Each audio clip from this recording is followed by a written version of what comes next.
Okay. So hello everyone, welcome.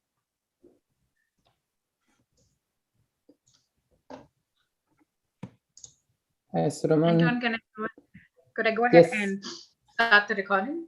Yeah, I think I'll recording in progress. Hi everyone. A very good morning, good afternoon, good evening. We are still getting people in, so we're just going to wait for a few minutes. But in the meantime, let me introduce myself. I'm Rashi Saxena. I am the scientific committee member and national strategic partner for We the Internet in India. A very warm welcome. Just a few housekeeping rules. We would be recording this particular session.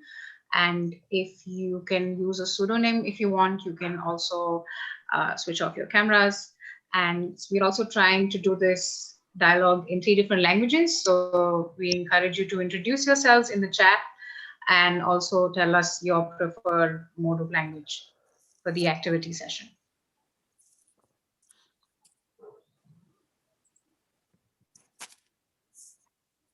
Thank you, Rashi. I see that people are coming in. Yeah, maybe wait two to 3 more minutes for people to join. Then we will start. But in the meantime, what we can do is each of us write a sentence to present oneself and put it in the chat, so we can have that kind of dynamic presentation and have everyone saying hello. So let's go. Let's start that exercise.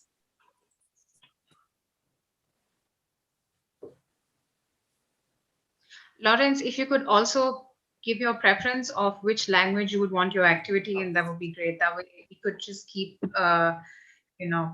record of what you want, because we plan to carry out this in French, Spanish, and English. Those are the 3 modes.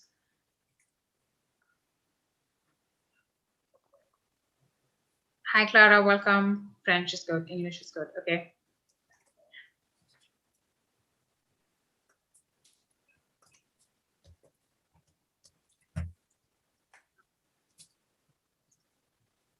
All right, sure. They actually informed me that there's no available promotion for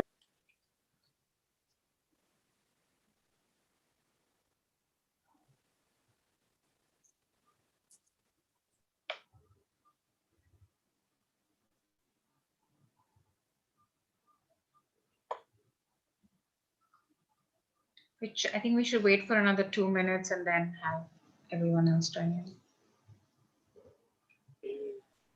Yes, we do have those extra 2 minutes allocated for people to come in, to introduce themselves, and to be able to feel comfortable in the room.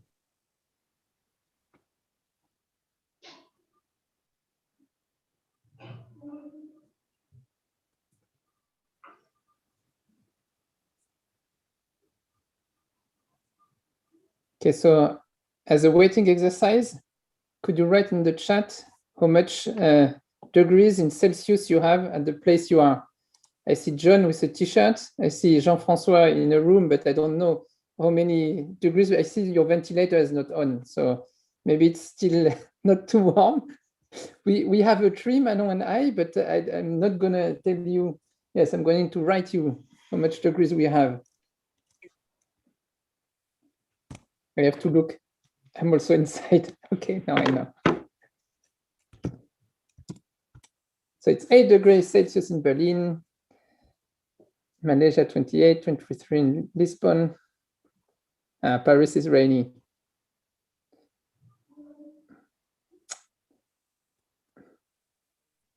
For those who just joining us, we are asking everyone to introduce yourself on the chat and to also give us your preference in terms of language so we can accommodate for the breakout rooms. Thank you.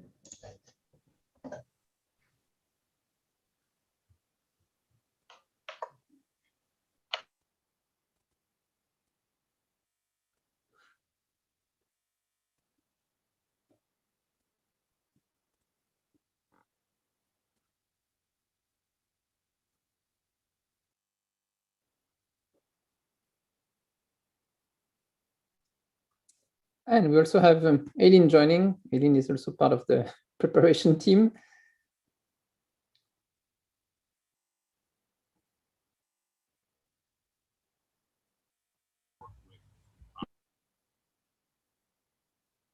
Hi, Katie.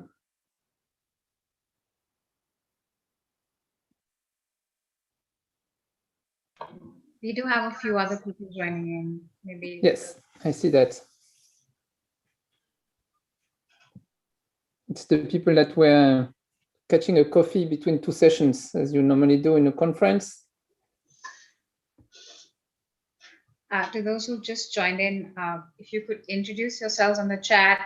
We're planning to do a breakout activity in 3 different languages, that's Spanish, French, and English. So if you could let us know what your preference is, and we will accommodate you.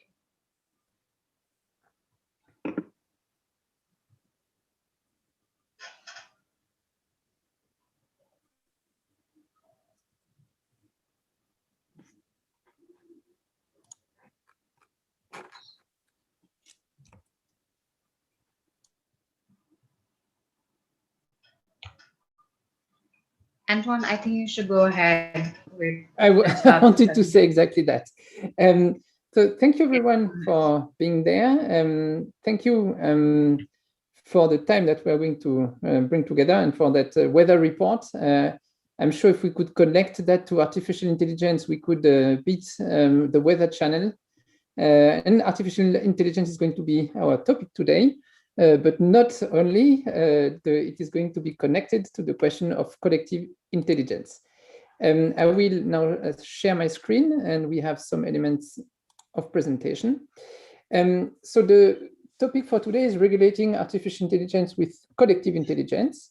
And this session has been prepared by the Innovation for Policy Foundation, the IO Foundation, INTO, Internet Society, the chapter in Argentina, and the youth, so that's Eileen from the Youth Observatory, and with the support of Missions Publiques. Our agenda for today is that we are going to present the team, that's going to be quick, and the participants, we already started that. We then present some key results on artificial intelligence from the Global Citizens Dialogue on the Future of Internet, and then we go in a discussion. And that is, then we convene back in plenary. For the participants and team, so participants, we have had that in the chat. For the team, I am Antoine. I will be taking over the main moderation today. And I'd like to pass rapidly the microphone to, so Rashi, you already presented yourself, but maybe you start again, as you are also from the core team, and then pass over to the other from the team. I'm going to keep it short. Hi, everyone. My name is Rashi. I'm the National Strategic Partner from India and also the Scientific Committee member for the Internet Dialogue. And I pass it over to John from TIOF. Hi, everyone. My name is Jean-François. I go by John, makes everybody's life simpler. I manage an organization called the IO Foundation, whose advocacy is data-centric digital rights, and we are the national implementing partner for Malaysia, Philippines, and Timor-Leste for the We the Internet. And I will pass it to my coetaneous John from Rwanda.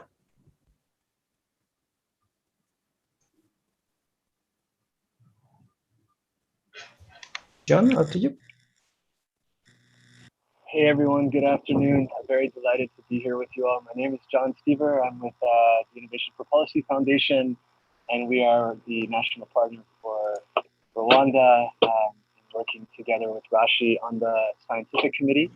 I guess then I'll pass over to Eileen. Thank you very much. Hi everyone. My name is Eileen. My pronouns are she, her. I'm from Argentina, so I have been organizing the Global Citizens Dialogue in my country. I'm also part of the Youth Coalition Intergovernance and the YCIG, which is the Youth Special Interest Group for Internet Society. And now I'm passing the floor to Rash.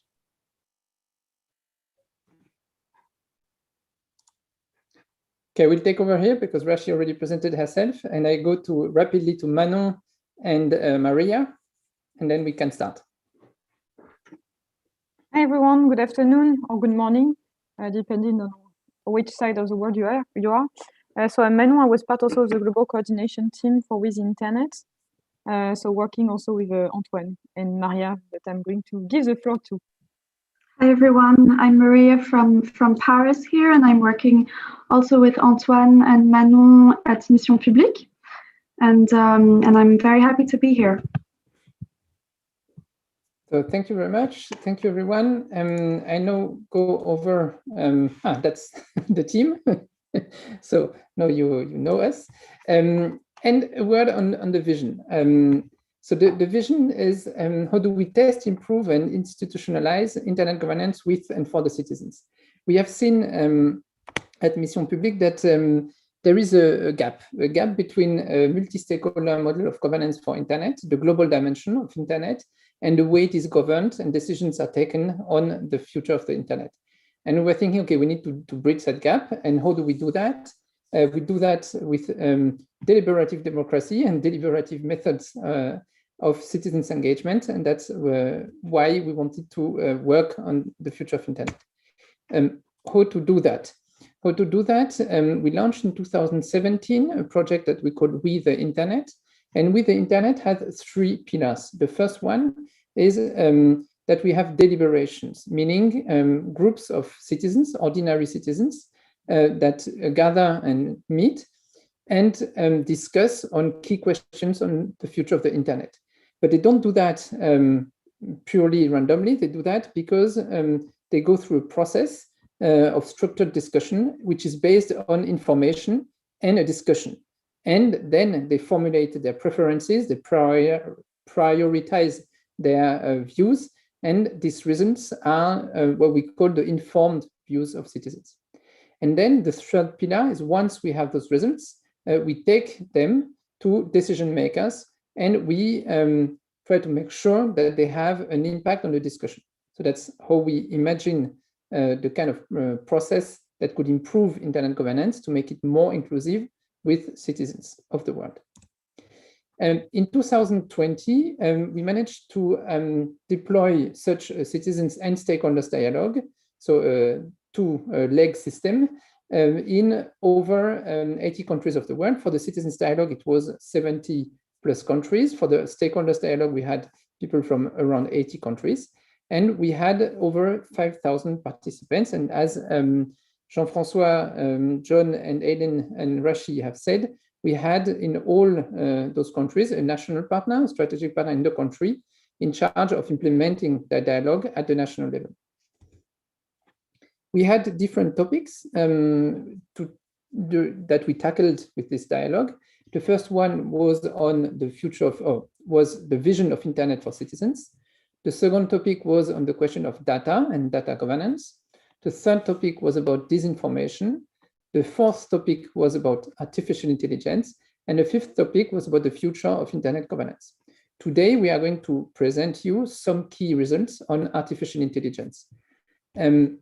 So as we do such processes, citizens give a feedback in terms of qualitative elements and quantitative elements. So, and they also give vision as individuals, but also as groups of people, because they discuss in groups at tables, or this last year also online. But the idea is that they are building a view between themselves. It's not completely individual. It's a mix of what people think and what people discuss and manage to get as a common vision. So as part of the results, what we see is that for each of those large topics I mentioned, there is a vision which is emerging from the results from all over the world. For the question of artificial intelligence, the interesting thing about that vision is that citizens considered that their knowledge and understanding of artificial intelligence was not enough to have a really informed discussion and to really be able to take decisions, to take recommendations, or to formulate strong recommendations. At the same time, they also thought and articulated the fact that for them, other stakeholders, companies, governments, have the same limitations. So one of the main results of the dialogue in terms of qualitative results is that what they saw is the necessity to discuss more that topic and to discuss the question of governance of artificial intelligence. That's for the vision. Now I will show you that. I will comment it, of course. So during the dialogue, we asked them to rank different scenarios for different use cases of artificial intelligence. And we asked them to position themselves on one side. So this is the left side of what you see on that picture. We asked them, okay, is this scenario use case more a threat or more an opportunity? So let's take the first one. On one side, they had the possibility to go on the side of artificial intelligence will bring advances in science and research that are not worth the huge investment needed. So we should invest the money elsewhere. So that's a scenario. On the other side, AI brings a lot of breakthrough in science and research that benefits humanity. And citizens had to position themselves on what they thought would be the balance. As you see, the main results of that is that the gray part in the middle is more or less a quarter of the percentage of the positioning of the people. So what people tell us with that is that for them, there is no inherent beneficial or harmful effect of artificial intelligence in the different use cases. They really see artificial intelligence as being a technology that can be steered and governed and can go either way on the positive or the negative side. So that's a very important message for us today and the discussion we are going to have, because we are going to talk about governance of artificial intelligence. And the message is, yes, people see that there is a need for governance and that it can be steered and that there is no inherent harmful or very positive scenario out there. Another thing that is maybe interesting is that citizens strongly showed that for them, artificial intelligence is one of the topics where they see the strongest need for a global governance structure, much more than on data or on disinformation. That's interesting because they see artificial intelligence as a global challenge. Now, let's focus some key results on the countries that we have today here as national partners. So I'm sorry for the quality of the extraction of the images. We can rework them later, but if we take Argentina, and we are going to take one question.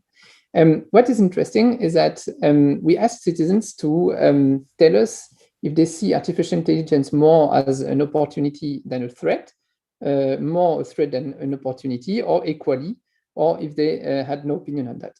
And huge majority of citizens in all countries said that they see that as equally an opportunity and a threat. So that's for Argentina, but the same goes for Philippines, for Rwanda, where you see that here maybe the opportunity is taking over. So maybe, John, you'll have to comment why citizens in Rwanda were more positive than in other places in the world. And in India, it's equally an opportunity and a threat, and more an opportunity. So maybe here you want to comment that result. In Timor-Leste, we have also that kind of results shared between the two. And I think that's it for that short presentation. So now I'd like to have some comments coming from the countries before we go in the breakout rooms to work on the next step of our discussion. Antoine, in fact, I'm not sure if we have time for the comments. I think we should go because it's going to be a 40-minute activity. And we also have new people who just joined in. Yeah, so I will start I can start the breakout, just a hint. So we saw on the chat. Check. We had two other people who just joined in. Could you all introduce yourself and let us know any preferred language? If possible, if there's anyone. You can write on the chat as well. There was just one person who did mention to us that they would prefer it in French. Yeah. There were, if I'm not wrong, there will be two people who expressed that they could choose French, although they would also be able to participate in English. And From analyzing the poll, I would say that we can safely move into English, as we have been discussing internally in the past minutes, and that should be serving for everyone. And if there's any need to translate any of the terms during the sessions, of course, we're going to be available for that. Sure. So let's have 3 groups, Okay. all in English. Okay. Yes. And if there's anyone who still wants it in a different language, please raise your hand right now. We will see if we can accommodate you. I do know one person who had texted me and reached out to me.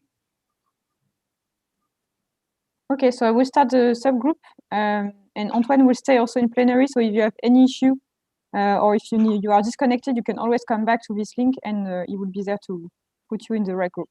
Let's start, and see you in 40 minutes. Okay.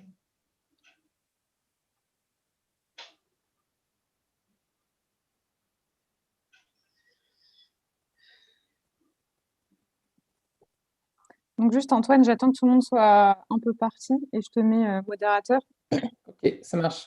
Faut que tu me mettes co-modérateur par contre, du coup, sinon moi je vais perdre le statut de. Ah oui. Et après je vais rejoindre Maria. Can we make sure that Bruce, Kai, and Thomas also get a breakout room? Sure. I can affect them or yeah, I will affect them. It's easier. Hi, Thomas. Yeah, we can. Thomas just.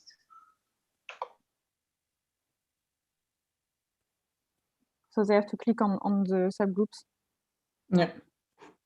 Antoine, I put you main moderator. Ok. Hop. Est-ce que tu peux mettre Sarah, non, plus maintenant. Il faut jamais faire ça. Faut jamais faire quoi? Qu'est-ce que j'ai fait? Lâcher le pouvoir. Ah, pardon. Tu peux changer les subgroupes, vas-y. Fais-toi plaisir. Ah oui, tiens, là, ok, tac, ok. C'est bon? Ok. Et ouais, nickel, et moi je vais rejoindre Maria avant que... Allez, à tout de suite. À tout de suite, et tu nous enlèves dans 40 minutes du coup. 40 minutes, donc ouais, enfin j'ai vu que c'était 6.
University, and I'm completing a PhD at the University of Toronto. So I'm based in the Greater Toronto area in Canada.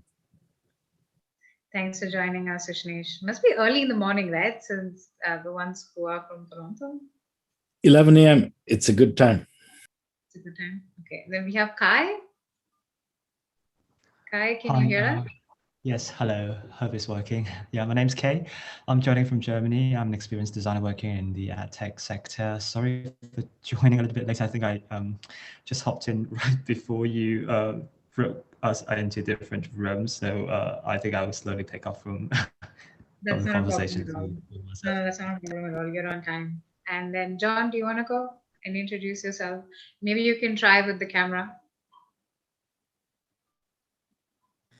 Okay, let's see if this works. Hi, everyone. My name is John. I introduced myself in the main room. I'm one of the co-organizers of the Global Citizen Dialogue for the last 2 years in Rwanda. And we actually organized a sort of longer session on artificial intelligence in Rwanda because it was feeding into the development of a national artificial intelligence policy in Rwanda. And yeah, super happy to be here. I'm joining you guys all from South Sinai. Actually, a lot of the material that we are using for the activity is inspired by what policy that's John's team along with Future Society has implemented. Let me to tell you a little bit about that. I'm going to go jump in right into the session because we don't have time. I'm actually going to paste the Miro board. I'm just going to check where we are. So we're there with that. And is everyone using a desktop? Andy's actually from the tech team. Yeah, from Mozilla. So Andy is always here. Okay. Everyone's through a desktop, right? Including Kai? Yeah. Yeah, because we're going to be using Miro. Just wanted to check. I'm just going to go. Great. Okay. I just want to see who's there and who isn't there. Because then otherwise what I could also do is I could also share my screen. That's also something that I could do. If you want me to. It would be great if you could share the link anyway.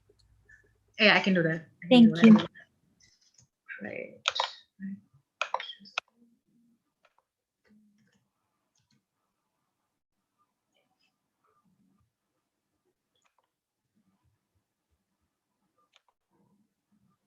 I'm also going to share my screen.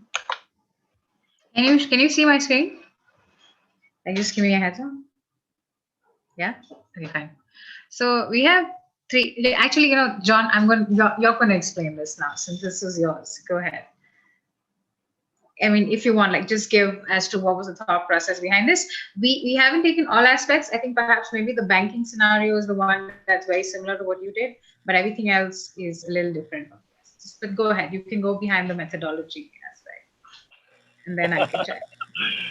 Okay, I mean, really, the Future Society was largely responsible for putting this scenario idea together, and it was developed to really try and to gather thoughts from the sort of very representative sample of the population that we brought together for the national dialogue in Rwanda, and we organized more than 2 hours of discussion on artificial intelligence to be able to go through these scenarios as well as the UNESCO Rome principles.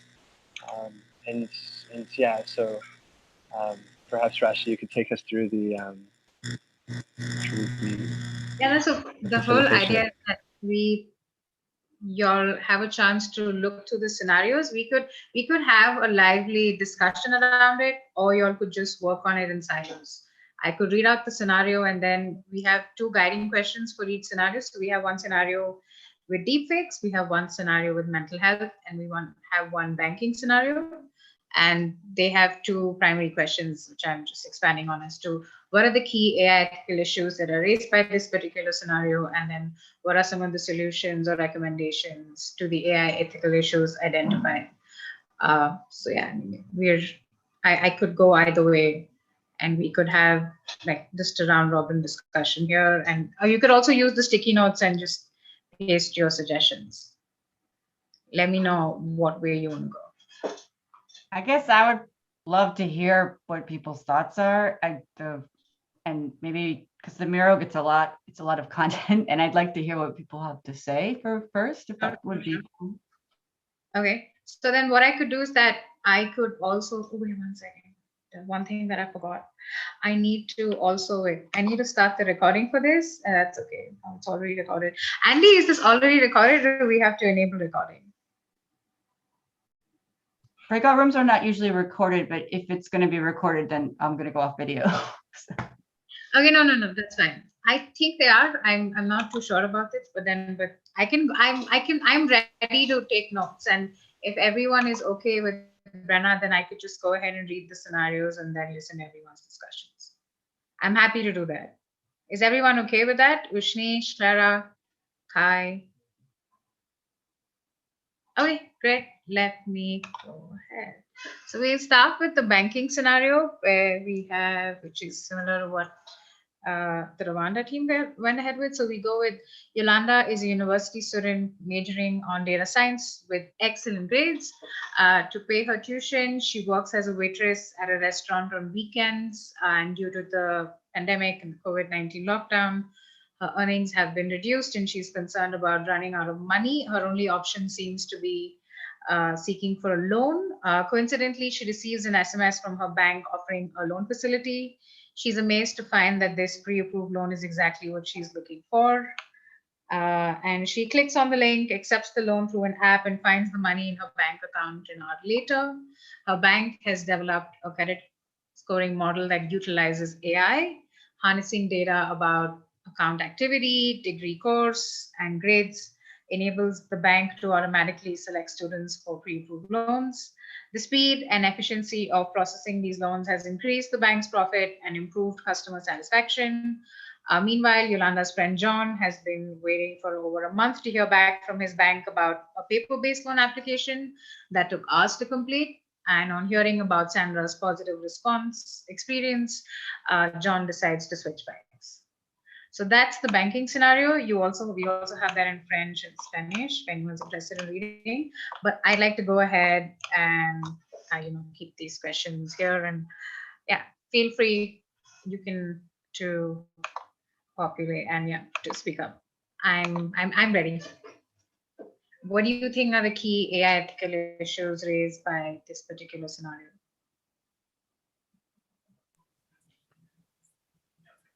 So I can maybe start us off. So when I read that the credit scoring algorithm is based on grades, that my alarm bells go off. So in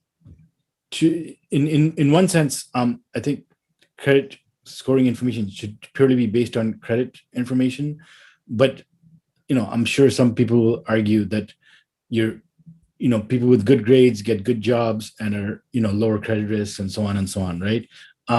But that great information is housed at a different institution, at an educational institution, and you can argue that it should be kept completely independent. So I think that use of grade and academic information for loans is a major ethical issue. Okay. Yeah, I guess in relation to that, just the very notion that a lot of data that she's probably data about her activities in the internet, on the internet more broadly, is being harvested to, create this model. And she's clearly not aware of it. She's not aware that this is happening at all, considering that she's really surprised that the bank knew so much that, it's almost like a surprise that she receives the offer for the loan. Okay. Anyone wants to go next?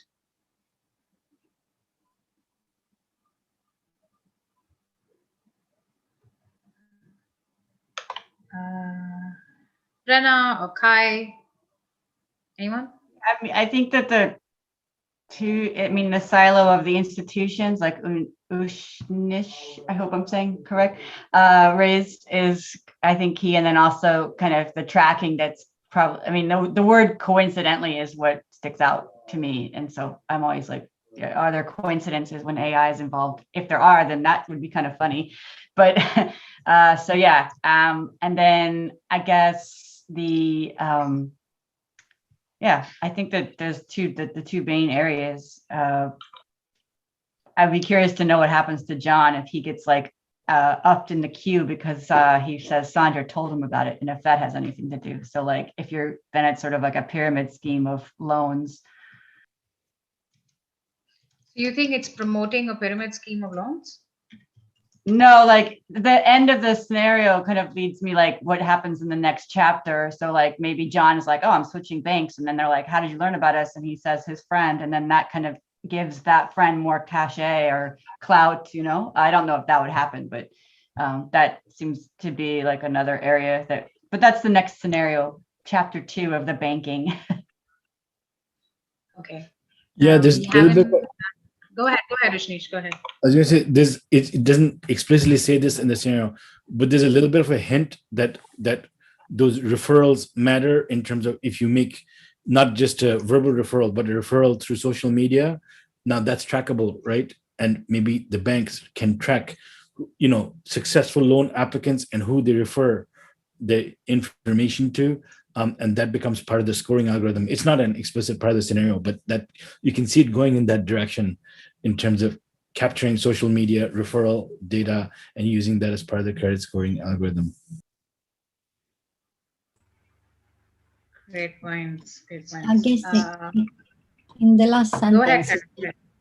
in the last sentence is meant to be on hearing about Yolanda positive experience, I suppose, rather than Sandra. Yeah.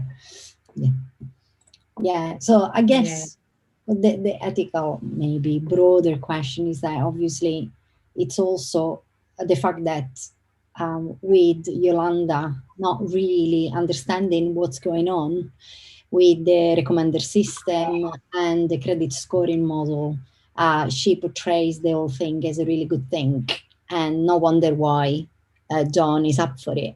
And I think that's exactly what is happening anyway on a massive scale today, in terms of the lack of a sort of critical approach to the technologies that we are using every day.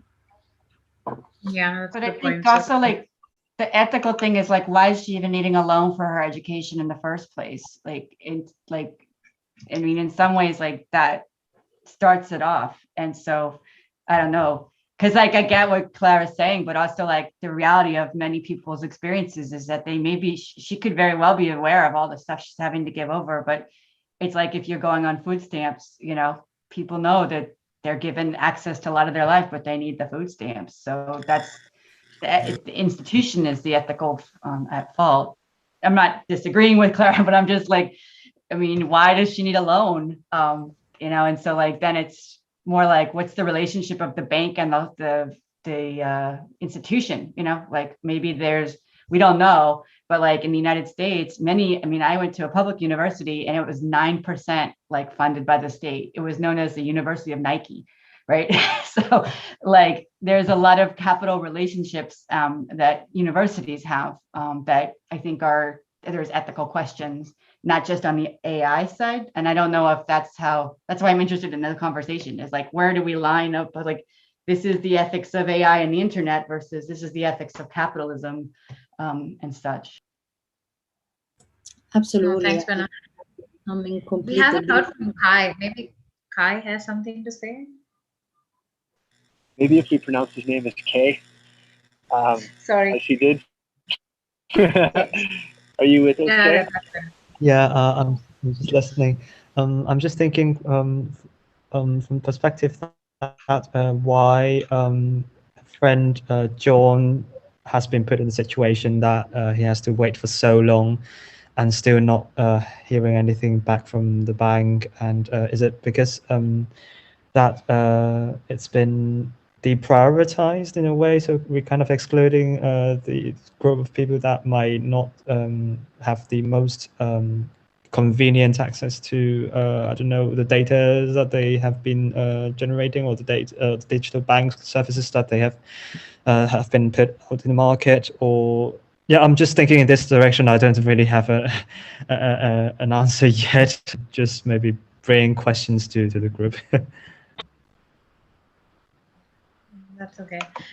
Maybe we could move on to the next one, and we still have 2 more scenarios and not too much time. So what do you think are some solutions or recommendations to the AI ethical issues that you all have been able to identify about? And we could go with Brenna, Clara, Shanish, whoever wants to go. Clara, I also recognize that you sounded like you were trying to say something just before we switched over to Kay. So I'm wondering if you had another thought you wanted to throw out.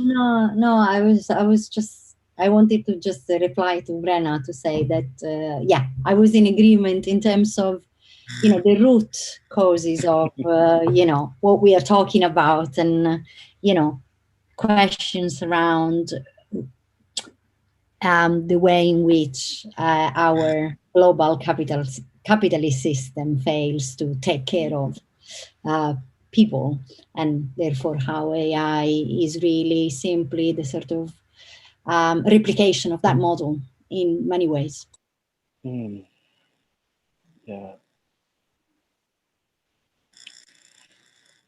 That's it. Could we go ahead with the next question? What do you think are some solutions or recommendations to the AI ethical issues identified?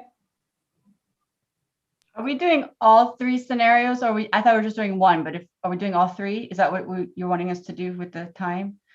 We could, I think we have time for one more, but if you want, I could read out the other two, and then you want to do it as a collective. Is that what you want to do? I mean, I'm fine with whatever the group decides. I don't know. I was just thinking like maybe the solutions are going to be a little overlapping, but maybe not. I don't know. You all are familiar with the scenarios. I could go ahead and read out the scenarios. That's no problem. Okay, we could go with deepfake, and I could read out mental health, and then we could go with the questions, because we only have the questions are the same.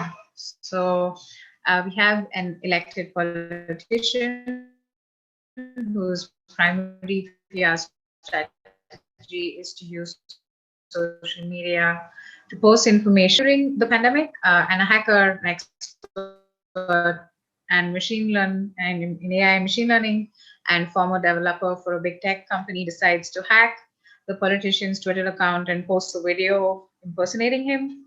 The video simulates a secret recording and showcases the politician making statements that immigrants are harming the country and should be expelled.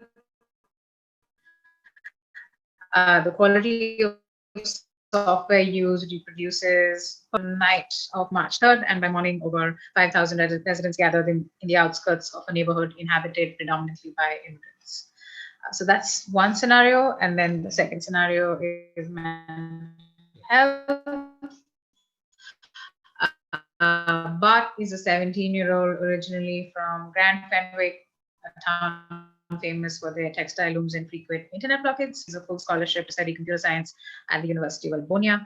This would require him to move 5,000 miles away from the town to the cosmopolitan city of Albonia. Due to the COVID-19 pandemic and the strict lockdown restrictions, his university has decided to make all lectures online. But unlike his peers, decides to stay, as the unreliable internet in his hometown would significantly hamper his regular university schedule. The rigorous online engagements and lack of social gatherings have taken a massive toll on Bart's mental well-being and causes his grades to decline. One day, a friend of Bart's introduces him to an online community of safe, trusted resources for giving and receiving emotional support. The interface is governed by a chatbot powered by AI and proposes a sophisticated and mature set of safety measures informed by the experience of mental health professionals and aligned with online best practices for building safety into social environments that address the needs of vulnerable user populations at a fraction of the cost of any other available solution. So these are the three scenarios, and yes, over to you.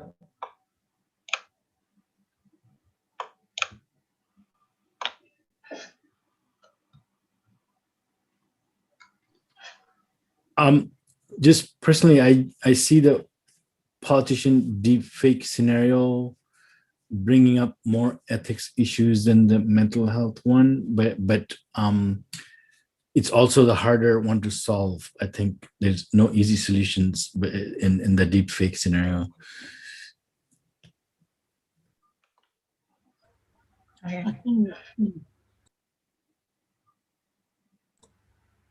Jumping in, if you can.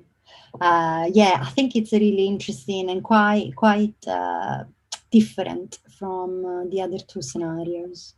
In some respect, I wonder, I mean, in terms of, yeah, I tend not to like to talk about solutions to very complex issues. And I think all of these are, in a sense, that it's not just about the potential and what deepfake does in and of itself, but also the complexities around people feeling like they can and play about with news in this way that have clearly significant real stake consequences for people and people's lives. But I think in some respects, some of the solutions should be also around helping people to somewhat identify, I mean, I know that one of the things about deep fakes is that it's really difficult to actually, they are so well made that they constitute a real problem from a law innovation perspective as well, in terms of how you even get people done for that. But I guess there is always, there are always skills that we can develop as humans in terms of assessing and analyze the news that we are being given in context in different ways. And I think one of the responses to some of these issues should involve helping people, developing capabilities to really critically look at the range of news that they are presented, the context, how this is done, and in relation to, an ecosystem of news items and media. I think that I agree with all y'all effort. And then if we're talking about the PR one, the first thing is like, why was he even hacked? Like, that's an ethical failure of his entire campaign and team. So like, there's like the human failure of like, how did that happen? And then there's Twitter's ethical responsibility. And I think like, that's probably where like, I don't know enough of the technical, how it's going to work, but I feel like that there's also going to be the companies themselves, if they're going to allow, they're going to need to harness the machine learning. And I don't know if that's going to be possible, but like, why can't the machines identify their own shit, their own work? So like, there's somehow their machines, the deep faking would be harder to actually go through the machines that are running Twitter. I don't know how that would work technically. And then I think that the other thing is like, why, it's again, going back to the hack, like as soon as the accounts are compromised, why did it take, so long? It took 12 hours. It just says the night, right? So in 12 hours, there should have been immediate shutdown, just as if there was a fire or a toxic waste dump or a nuclear accident. So somehow like the ethicals are not only just that somebody, and then I would say the other thing is a failure of like computer and programming education. Like, I know this is going to happen, but like, there should be like community like support, so that ideally we won't have people like deciding that they're gonna like just hack into people's accounts. I know that's a little bit naive, but so I'd say that I guess I don't have enough technical information about how AI works, right? Because these feel like more political and regulatory things, and especially because it's explicit about Twitter. Like it just says social media, but then it says it happened on Twitter. So I would say like there's certain things that in terms of the regulation of Twitter that might be more the code. I hope that makes sense. So are you saying there should be regulation of Twitter? Did you say that there should be a media blockade? Is that what you said? Say that what I was saying was that like you mentioned media blockade. Again?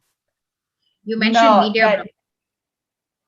No, I didn't say media blockade. I said the regulation of Twitter. So for example, like if, again, it doesn't say which country this is in, but like there is ideally we would be able to have more democratic control over these large corporations that have, sort of taken over the quote public sphere.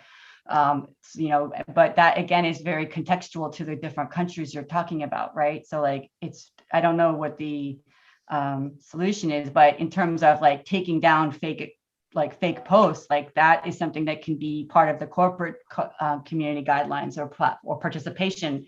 You don't, and I think we're seeing that, right? You don't get to participate in this way if you violate this code of conduct. And in this scenario, these are failures of the fact that he's even allowed to be hacked. And I know that we're going to continue to be hacked, but it's not talking about a data leak. And it's like his account was hacked, and like that is a design failure and also a social failure. And then in terms of taking down something, that's something that humans have control over. And then what I was trying to say was like that there's not going to be the ability of humans to monitor all the deep fakes. So like, I don't know where the ethical line is going to be, but it seems like if we're able to have the machines make the deep fakes, I would hope we could get the machines to identify the deep fakes down the road. I don't think it's there yet. Does that answer your question? I wasn't saying media blockade. I don't know if I'm talking really fast because I'm caffeinated. That would have helped. I also have patchy internet, but actually, to your question, there are a lot of countries that are taking legislation in their own hands when it comes to regulation. India is one of them. We recently came out with an revised IT rules. Australia recently did. So there are a lot of people who are actually taking regulation based on their social and cultural context. So thank you so much for your comments. Yeah, and I'll leave it open, everyone. We have around 10 more minutes. I was just thinking, if do we have John? How long do we have? We started at what time exactly? We do have some time. So anyone else who has any comments, please go ahead. I'm not sure about how much time we have left. So, Kay, if you have anything, or Clara or Shanish, please go ahead. can we dig into the mental health scenario? Like yeah, initially, I love that. Sure. Go ahead. I was having a hard time identify the ethics issues because the case is very positively framed. Like it says, trusted resources, sophisticated, mature set of safety measures informed by the experience of mental health professionals. So on the first glance, I read it as a very positive example with very few ethical questions, but now I had a chance to think about it. So in mental health, there's a difference between like the clinicians who kind of treat the issues as medical problem and the actual people suffering mental health. And there's kind of all kinds of survivor groups, decades ago, at least in Canada, the people used to be put in institutions, and that was dragged by the medical professionals. So if the AI system is constructed by the professionals, that sometimes becomes a problem for the individuals with mental health issues. It's like in the disability community, they say nothing about us without us. And I'm not seeing that piece reflected here, where it would say, hey, this was built on consulting with the community of people who are experiencing mental health issues. It's framed more as coming from the professional. So that can be an ethical issue, that when the professionals construct a system, and this applies to like technology professionals as well as mental health professionals, and it's not coming bottom up from the user. The needs are not coming bottom up from the user. You develop a system that is driven top down on a particular set of interests always, right? So that's maybe the issue I'm identifying in the mental health, kind of that the AI system is based more on professional opinion than end user community. Okay, that makes sense. Is there someone who said something on the chat?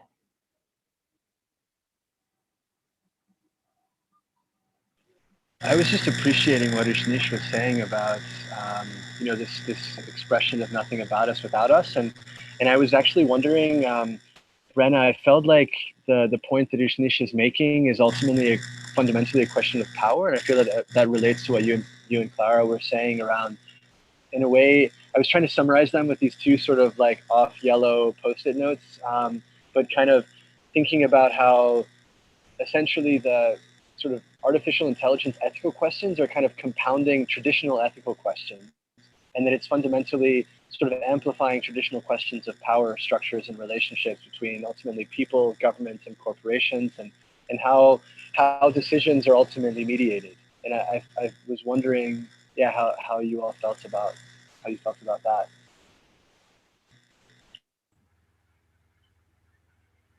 Yeah, I mean, personally, I totally agree with what Ushnish you've just said in terms of what was the process of making this AI and who participated.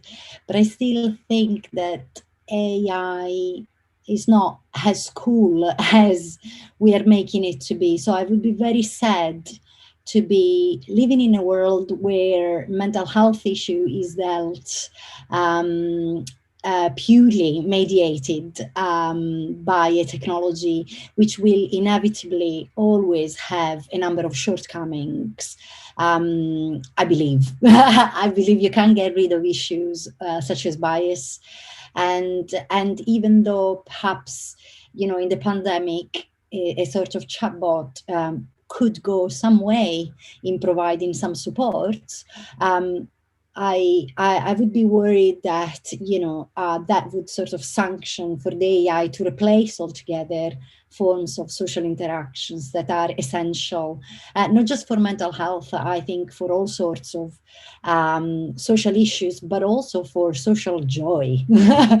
I think for the good things of life, the things that we want to share, and, the things that make life rich, because it's unpredictable.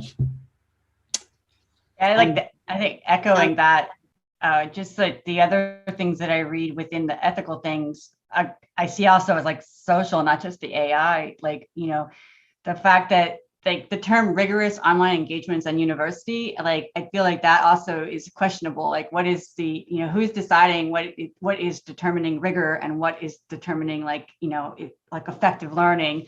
And, that unto itself, we were having huge problems in academia with student mental health before COVID. It was just really not discussed as much, but frontline workers of mental health are often adjunct professors and university people, right?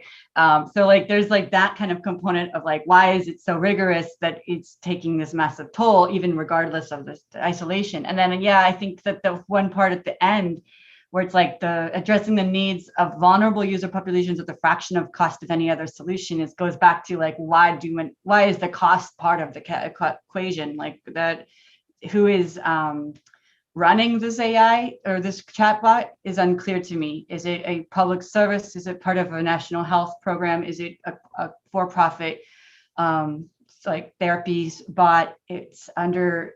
Those are kind of variables that are unclear, but also have a whole host of ethical problems.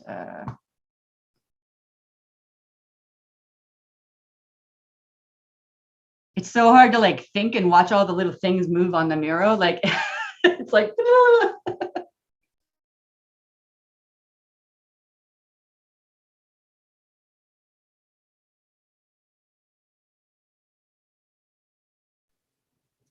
Just switching back to the deepfake politician scenario.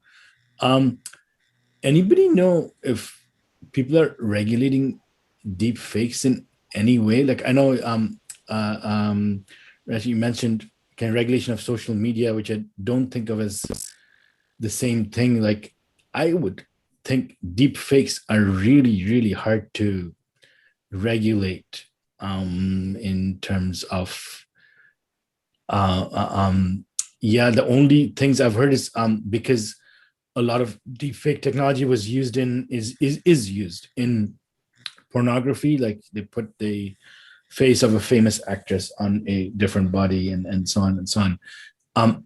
I've heard a little bit on people trying to regulate that piece, but I have not come across any examples where people or jurisdictions are trying to regulate deepfakes in terms of politics.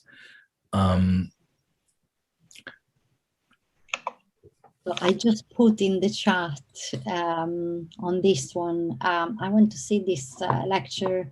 Well, Lilian is in my university, so she's a researcher, and she's exactly looking into the challenges of regulating deepfakes, and that's a link to her lecture, which I really enjoyed. Okay, we have less than a minute actually at the moment, but this has been great. Thank you so much. One of our inspirations from going ahead with the deepfake scenario was the one that flew around with Tom Cruise playing golf and the missing coin. So we really thought that was very edgy, and yeah, we were able to get great conversation of it. So thank you so much. And with regards to the mental health aspect, we kept it ambiguous, and the endpoint was basically that mental health is so expensive, especially in countries like Global South, where they don't accommodate the cost. So the whole idea we were coming from is that it's cheaper than talking to a person. That was just, I hope if that makes it clear. But thank you so much, everyone. This has been great. And the banking scenario probably exists in real life somewhere, I'm sure. It does. Recording in progress. Hello, everyone. You're back. Welcome back. So I think we missed one group still. I see here. We are missing John. Maybe John left and he's going to join back. No, John is here. I see. Okay. So good. Thank you very much. I hope the discussion, I'm sure discussion was good in the subgroup. There is no reason why not. It's 4:45. Normally we should close the session now, also considering that the room may be used by the next session. But I'd like a very short feedback from your groups. Maybe if you could give us a short insight in what you discussed, that would be fantastic before we close. So I would ask in the first group who could give us a snapshot.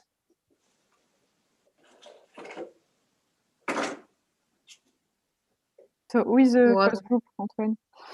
Okay, I had room number 1, so for me it was room number 1, 2, 3. So Manon, you spoke first, so you're okay. So, go. Okay, to have a short feedback, thank you for those who were in my room for the great input. So we had a first round actually of questions and reactions on the whole process of With Internet, because we didn't have a lot of details in plenary, so it was also a good occasion for that. And then going to the scenarios, so we didn't have time to discuss in depth the first scenarios, the banking scenarios. But on the first scenario, so the issue, ethical issue we raised on the deepfake scenarios were mostly related to lack of regulation and the need for a regulation framework. Also that this kind of situation, the lack of the lack of regulation framework creates a lack of trust. So it's a political issue. And also we have a big transparency issue there. And another one was the education issues and the fact that not everyone has the right filter in a way to have a comprehensive understanding and a full understanding of what they read online. So I hope that sum up well what we said on the first scenarios. Sorry for the shortened sum up. And on the mental health issue, it was also interesting because it was more the positive, in a way, ethical issues that were raised. So in this situation, we really see that there is AI can also create a positive effect on mental health and a community belonging effect in a way. So that was, let's say, the most the quick sum up of the discussion. I hope it's. Thank you, Manon. Thank you, Manon. I would go over to the second group, but here I have to ask for your help. Who moderated and could give us a wrap up? Which was the number? I didn't realize my own breakout number. Was that me? So it's for you. So let's go, Jean, in your group, and then that's a proceeding like that. Eileen, would you like to work on it? Because you haven't had the chance to participate neither. Yeah, I can add some notes and then you continue. Okay, so we decided to change a little bit the approach, and we started to discuss about the topics that are within these scenarios. So we started to speak about deepfake. And we have a very interesting conversation with participants on how we can approach this topic to citizens. And it was suggested, for example, to explain more flexible models in a way that people can feel that they own their data and they know what is going to happen with that. It was a remark about to take into consideration diversity and the context and the different cultures. And also, well, we have a very strong input about misinformation, how we can approach the propaganda issue in this topic. And so, Jean, you can continue. Thank you. Yes, essentially, just to pile up on that, we had some quite very interesting conversation that leaned much more interested on the technical side. I think if there was technical people in the room, all of them fell into my room, and so the dynamic was a little bit different. It was very, very interesting, and we just couldn't really go as deep as we would have wanted because of the constraints of the scenarios. But definitely, it was a very interesting, and we were able to take some notes about recommendations on how to improve the consultation for next session. So there was some good outputs out of it. Thank you very much, Jean. Now I'll turn to the third and last group. Who wants to volunteer to John, report? you want to go first, and I then go, and then I'll fill in with Ms. Sure. So, I mean, I think anything that Rashi and I are going to say is really just building on the beautiful ideas we got from Clara and Brenna, Kay, and Ushnish from the group. So thank you all for the really active participation. So the ideas really, I mean, I think at least what I picked up on was this notion that that artificial intelligence is really magnifying traditional ethical issues that already exist in society and traditional power relationships in society between people, government, and corporations, for example. That was elevated in several of the scenarios. And this brought up a really beautiful point from Ushnish from the disability community of nothing for us without us, and or nothing about us without us, rather. And the idea really that you know, collective intelligence and other forms of collective decision making could be really usefully applied to sort of unpacking some of these ethical issues related to artificial intelligence, but also the associated ethical issues that are related to, for example, the relationship between corporates and educational institutions, for example, on the banking example, and otherwise. So thank you all again for the great conversation in the group. Rashi? I think we had good animated conversations from, I think we spent the most time in the banking sector, and a lot of the comments were around how oblivious the actual person is when it comes to where the information is going. There were some positive comments around mental health, but there was also the question of why mental health is so expensive. There was some good animated conversations around how it's difficult to get rid of something like a bias, and how to actually get rid of deep fakes from a technical perspective. I think that's what Thank you very much. Thank you, everyone. Maybe one word before we close. It is for us on the plan to go on working with artificial intelligence and deliberative democracy. So it's at the beginning, and we got the message from participants that we need much more discussion on that. So we have done just a piece of that in the past hour, but it's not over, of course, and it's on our agenda and one of our priority to go on working with that. So thank you very much for your contributions. I wish you a very good further participation at the MOSFest, and see you soon. Maybe for some of us in real at some point. I hope so. And otherwise, again, online. Thank you very much.